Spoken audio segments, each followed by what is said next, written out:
فيلم النهارده بيحكي عن شاب اتعلم جميع أسرار الفنون القتالية عشان يظهر قوته للعالم ويدمر كل أعدائه. ومن غير ما أطول عليكم يلا نستمتع. قصتنا بتبدأ في مدرسة شاولين مع بداية فصل دراسي جديد. جميع التلاميذ حضرت الفطار عشان تجهز للتدريبات الشاقة، وبالفعل لما المعلم الأكبر وصل قال للتلاميذ إنهم هيشيلوا كميات كبيرة من المية على أكتافهم. اللي مش هيقدر على الأوزان هيطرد من المدرسة. وفي نفس الوقت بنشوف طالب جديد اسمه لي أبكم وعاجز عن الكلام، ده غير انه ما عندوش صحاب والكل بيتنمر عليه من غير رحمه. دخل مدرسه شاولين عشان يتعلم جميع اسرار الفنون القتال وينتقم لموت والده اللي اتغدر. التدريبات لما بدات كل واحد من التلاميذ كان لازم يلبس جزمه حديديه في رجله عشان يعرف يثبت على الارض وهو حامل الاوزان. ولكن في اللحظه دي واحد من التلاميذ استهزأ بليه وشتمه بطريقه مهينه وقال له شيل الاوزان كويس يا غبي. ليه معرفش يرد عليه لانه ابكم وعاجز عن الكلام، فساب المتنمر يهينه بدون ما يتدخل. ولما بدأ في شيل اوزان الميه على كتفه الوضع كان صعب لدرجه مرعبه جدا، وليه ما قدرش يستحمل نهائيا بسبب انه جديد على التدريبات المدمره دي. وفي نفس الوقت ما ينفعش يستسلم عشان ما يطردش من المدرسه والجميع يقولوا عليه فاشل. وفجاه لما كان على السلالم وقع على الارض من غير ما يقصد. صحابه اتنمروا عليه وقالوا له يا فاشل. في اللحظه دي ليه ما عرفش يتصرف وما كانش فيه حد يساعده لو بكلمه تشجعه، لحد ما شاف خبيره الكونج فو يونا تبع الشاولين وقالت له انت محتاج تصبر عشان توصل لقمة الفنون القتالية، ووقتها هتشكر نفسك على الصبر ده. طبعا ليه اول ما سمع كده قوته اتشحنت من جديد، وفي نفس الوقت جميع التلاميذ انتهت من التدريبات. اما المعلم الاكبر اكتشف ان في تلميذ ما انتهاش من التمرينات اللي عليه. التلميذ ده يبقى ليه، وهنا قال له مدرسة شاولين ليها مستقبل كبير، لو خلصت جميع تدريباتك هتقدر توصل لبداية المستقبل ده، ولو ما عرفتش تنتهي منها هتطرد وهترجع فاشل زي الاول، ما عندكش مكان تعيش فيه. واول ما ليه سمع كده اتحول لبركان نجاح ممكن يعمل اي حاجه مستحيله عشان يحقق احلامه، ورفع الاوزان الكبيره دي بسهوله كانها بخف الريشه. اتحرك بسرعه صاروخيه زي سونيك وقدر ينهي المهمه في ثواني. بعد كده لما خلص اتحرك لداخل الغابه عشان يستمتع بوقته مع تقطيع الخشب، ولكنه شاف شخص اسمه شنيجو يبقى واحد من اقوى معلمي الفنون القتاليه في شاولين، وقال لي انا عارف انك في حزن شديد بسبب المعامله القاسيه اللي بتتعرض لها، ولكن مع التدريب وعدم الاستسلام انا متاكد انك هتبقى واحد من اقوى محترفي الكونج فو بالعالم. بعد كده شنيجو ودعه واتحرك في طريقه، ولكن ليه شافه بيستخدم حركات فنون قتاليه غريبه. في اللحظه دي قرر يقلد حركاته في الخفاء من غير ما يعرف لانها كانت مميزه جدا. وبالفعل ليه بدأ في تعلم فن القتال الغريب ده، ومن قبل ما يوصل لاي مستوى فجأة شنيجو ظهر. شنيجو كان هيضربه بقسوه ولكنه فرح لان ليه بقى شجاع وما بيخافش من التجربه والمحاوله. وفي نفس الوقت اتنين من حراس المكان اتجهوا لداخل فتحه موجوده على حافه الشلال. ليه كان بيراقبهم من غير ما يحسوا وكان عايز يعرف ايه السر الموجود داخل الشلال، فاتسلل وراهم في سريه تامه. وفجاه عرف انه سجن حابسين فيه خبير الكونج فو نيون. ليه ما كانش يعرف هو مسجون ليه، ولما الحراس خرجت من المكان اتحرك عشان يكتشف سبب وجود نيون، ولكنه نسي حقيقه انه ابكم وعاجز عن الكلام. فمسك الطعام اللي كان موجود على الارض وعرض لنيون نصيبه، ومن الواضح انه كان جعان جدا. واول ما نيون انتهى من الاكل شرب ميه وبقى في احسن حاله لانهم كانوا بيمنعوا عنه الاكل. ولكن في الاخر قال له المره الجايه اتاكد ان يكون معاك عصير وكعكه لذيذه. تاني يوم فجاه التلاميذ صحيت على خبر مفاجئ. اقوى تلميذ في مدرسه شاولين قرر يدخل تحدي الرجال الخشبيين. تحدي الرجال الخشبيين اللي بينجح فيه بيتخرج من مدرسه شاولين باعلى التقديرات. تلاميذ اتصدمت بعد ما شافت اقوى تلميذ في المدرسه اتكسر تماما من قوه الرجال الخشبيين. بعد كده في وقت الغدا ليه كان قاعد مع اتنين من زمايله عشان ياكلوا، وللاسف ما كانش عارف يطلب الاكل لانه ابكم وما بيعرفش يتكلم. بس فجاه واحد من زمايله حس بيه واداله حصته من الاكل. بعد كده ليه اتجه للسجن عشان يقابل المعلم نيون. اول ما قابله نيون بدا يحكي له عن سبب وجوده في السجن. المشكله كلها اني كنت بعلم فن قتال سري مميت اسمه زئير الاسد. الفن ده ممنوع في البلد كلها، لو حد اتعلمه بكامل تفاصيله هيقدر يسيطر على الجميع وهياخد السلطه. اول ما ليه سمع كده استغرب جدا لانه كان فاكره مجرم. نيون عرض عليه عرض مميز وقال له لو جبت معاك عصير في المره الجايه هعلمك فن قتال سري هتقدر تنجح بيه في اختبار الرجال الخشبيين وتثبت نفسك في المدرسه. وبالفعل تاني يوم ليه اتحرك عشان يجيب العصير، ولكن العصير بيكون مع المعلم شنيجو الخبير. فليه اتحرك في الخفاء واستغل ان شنيجو كان بيجهز خلطه للاكل، فقرر يغفله ويسرق العصير منه، ولكنه ما يعرفش مين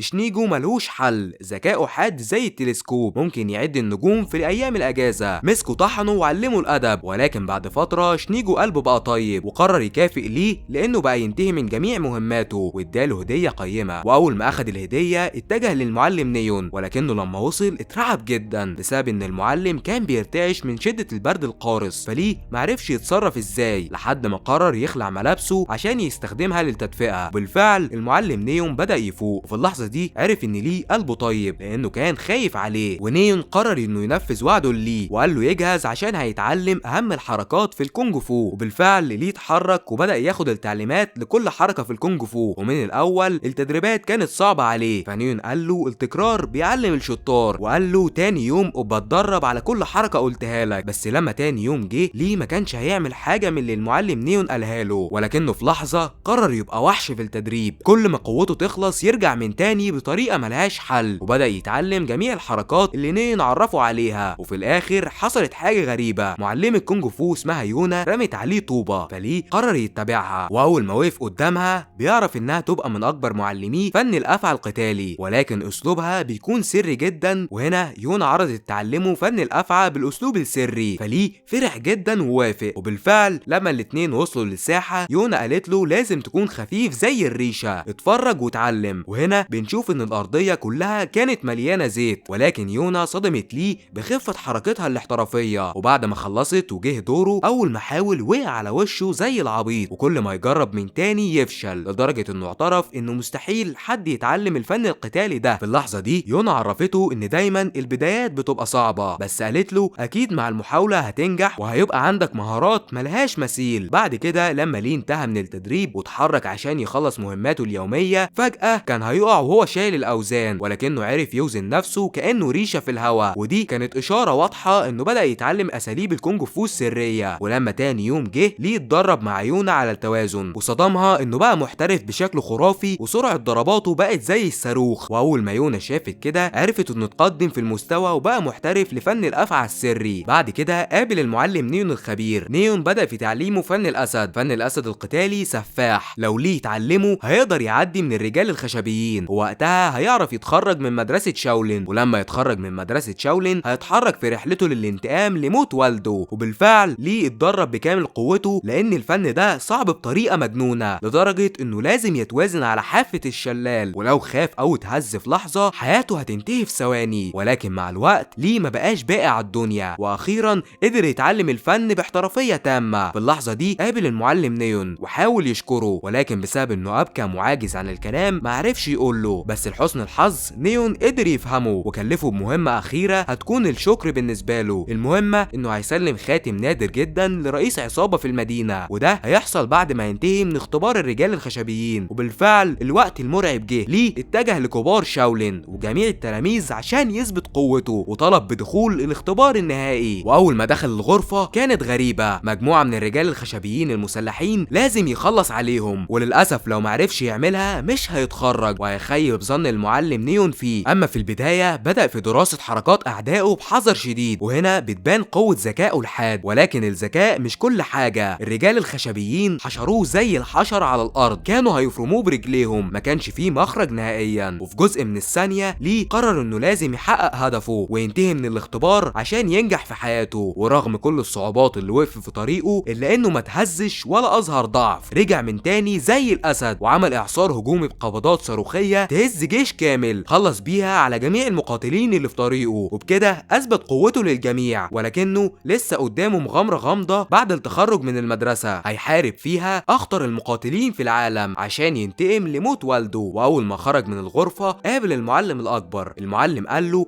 اول ما تتحرك في رحلتك لازم تدافع عن الضعيف وتحارب الشر وتحافظ على العدل، فليه اخذ بنصيحته. ولما اتجه للمدينة كان تايه في الشوارع زي المتشرد، وفضل يبحث على الشخص اللي هيسلمه الخاتم الغامض اللي اخده من المعلم نيون. وبالصدفة شاف واحد اسمه يانج عرف انه يبقى من طرف المعلم نيون، فاستقبله براحة بال. في اللحظة دي ليه سلمه الخاتم الغامض من غير ما يعرف ولا يتأكد من يانج، وهنا يانج قرر يستخدم الخاتم بطريقته. بعد كده ليه اتحرك ودخل في مقهى صيني عشان ياكل وجبة الغداء، وفجأة شاف مجموعة من البلطجية بيحاولوا يعتدوا على بنت اسمها كونا. البلطجية هجموا عليها بشراسة، ما كانش فيه حد قوي يقدر يدافع عنها، ولكن في اللحظة دي ليه ظهر زي الوحش الفتاك وحارب البلطجية دول وعلمهم الأدب، نزل طحن فيهم بخشونة شديدة، لكنه من جواه كان عايز يوقف القتال معاهم لانه عرف انهم من عصابة النمر، ودي عصابة سفاحة ما عندهاش رحمة، ولكنه معرفش يقول لهم لانه ابكم وما بيقدرش يتكلم، فاضطر انه يكسر عظمهم بدون رحمة وخلاهم يجروا زي الكلاب. اول ما كونا شافت كده كانت في سعادة شديدة لانه دافع عنها ضد الاعداء، فتعرفت عليه هي وشاب اسمه شين. وفي نفس الوقت يانج صاحب المعلم نيون قابل عصابة النمر، العصابة اللي ما عندهاش رحمة، وهنا بنعرف ان المعلم نيون كان رئيسهم في يوم من الايام. بعد كده بتنتقل بينا الاحداث لمدرسة شاولين. الحراس اتجهوا للسجن عشان يتأكدوا بوجود نيون، ولكن الصدمة انه هرب،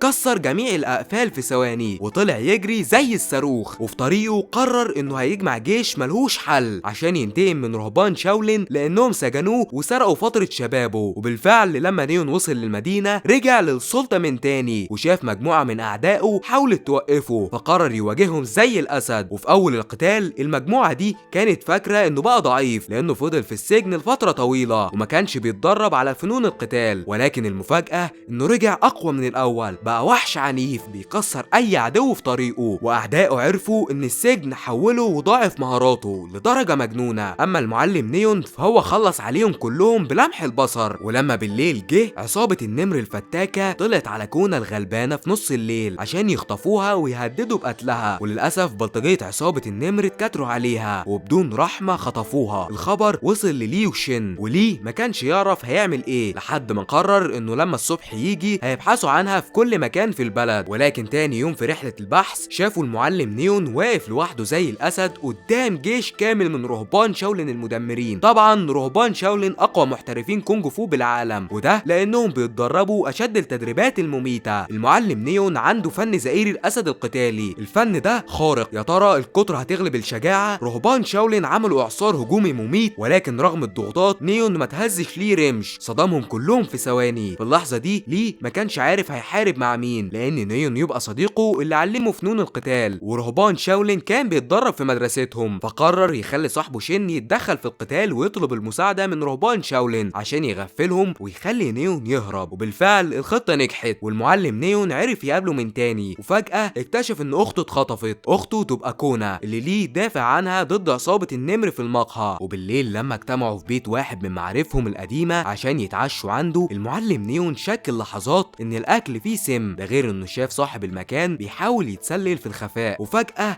اكتشف ان في جاسوس من رهبان شاولين بيراقبهم. فنيون اتحرك بسرعة البرق وانهى على حياته في ثواني. الجميع اتصدموا لان الشخص اللي مات ده يبقى والد صاحب المكان، وهنا صاحب المكان حاول يحارب نيون، فنيون خلص عليه بدم بارد، ده غير انه اظهر شخصيته الحقيقية، شخصية عديمة الرحمة، وقتل العيلة كلها من غير قلب. اول ما ده حصل شين اعترف انه لازم يتسلم للعدالة. نيون اول ما سمع كده قرر انه يخلص عليه، ولكن فجأة تلميذه ليه اللي اتعلم على ايده فنون القتال وقف في طريقه ودافع عن صاحبه. اول ما ده حصل نيون سابهم وامرهم بدفن الجثث الناس الابرياء دول، وتاني يوم بالفعل الاتنين دفنوا الجثث لانهم ما عندهمش حل غير كده. ولما رجعوا للمدينة لحسن الحظ نيون عرف يتعامل مع عصابة النمر، اما كونا فهي رجعت بسلام من تاني. ولكن في نفس الثانية شخص اسمه مينج كان بيراقب الوضع في سرية تامة، فشن شافه وقرر يقف قصاده عشان يعرف سبب مراقبته ليهم. مينج معرفش يرد عليه بكلمة واحدة، اما شين بدأ يتعصب ويهزق فيه بكل الطرق، وما يعرفش انه يبقى خبير في الفنون القتالية وممكن يخلص على حياته في لحظة واحدة. وبالفعل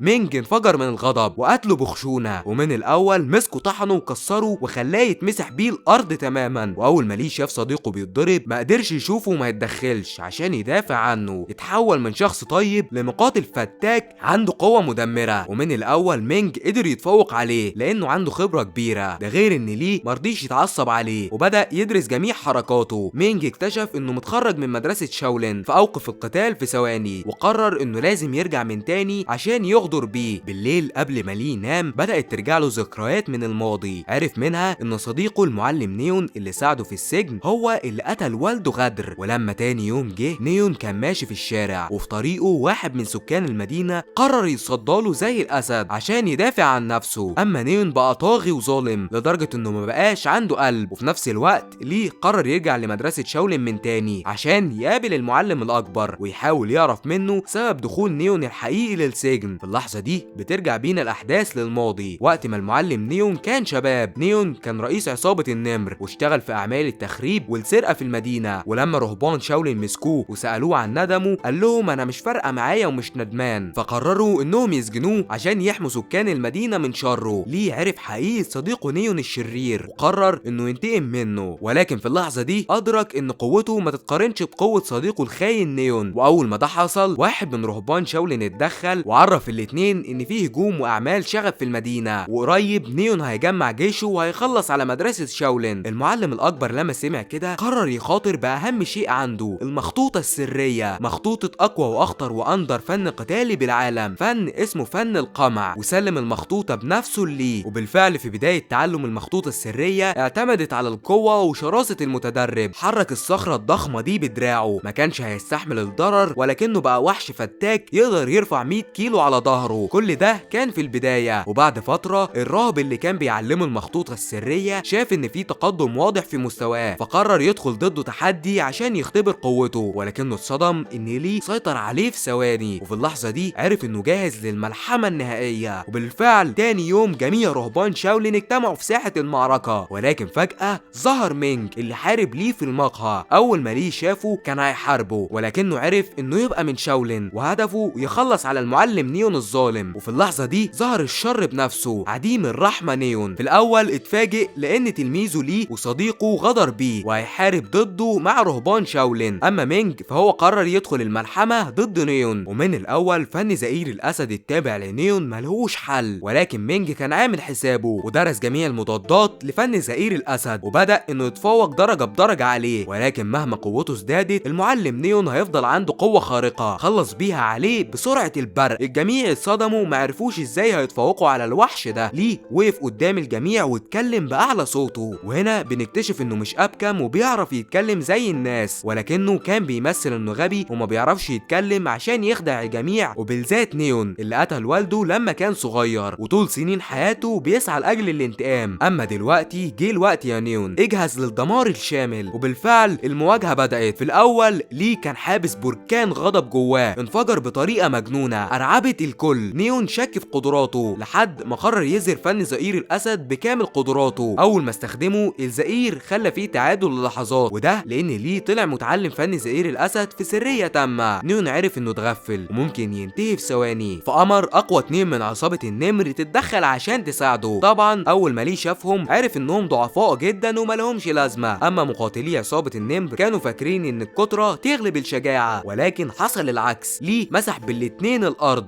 قدام زعيمهم وخلاهم يجروا زي الكلاب. باللحظة دي نيون عرف ان مفيش مخرج غير القتال لحد اخر نفس، فقرر يحارب بدون خوف زي الجندي امام العدو. الاتنين نزلوا طحن في بعض. نيون معرفش يرد على طاقته الجبارة، ده غير ان ليه استخدم المخطوطة السرية وكسر نيون تماما وخلاه يقع على الارض زي الحشرة. نيون اترجى ليه بكل الطرق عشان ما يخلصش على حياته. طبعا ليه كان بيسعى للانتقام لطول حياته وكان هيخلص عليه، ولكنه عرف ان المسامح كريم وسامح الشرير ده. في اللحظة دي نيون اتحرك عشان يشكره، بس فجأة حاول يغدر بيه ويقتله، ولكن ليه كان عارف ان ديل الكلب عمره ما يتعدل وخلص على حياة الخاين ده بقبضة صاروخية زي البرق، وانقذ مدرسة شاولين وجميع سكان البلد من شر العدو. وده ملخص الفيلم. اعمل لايك عشان يوصلك جميع الفيديوهات الجديدة وشكرا.